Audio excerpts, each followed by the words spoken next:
কালকে আমাদের প্রধান উপদেষ্টা মহোদয় একটা 100 দিনের পূর্তির বক্তব্য রেখেছেন, ভালো হয়েছে, অনেকেই আশান্বিত হয়েছে, আমি একটু আশাহত হয়েছি।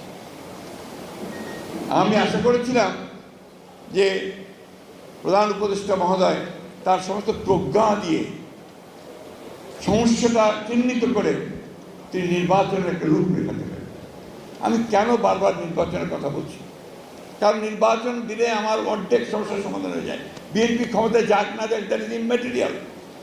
আজকে যারা বাংলাদেশে ক্ষতি করতে চাচ্ছে, যারা বাংলাদেশে স্থিতিশীলতা নষ্ট করতে চাচ্ছে, বাংলাদেশকে যারা সংঘাতের মধ্যে জড়িয়ে যাচ্ছে, তারা তখন পিছিয়ে যেতে বাধ্য হবে, কারণ ওই সরকারের পিছনে জনগণের সমর্থন থাকবে।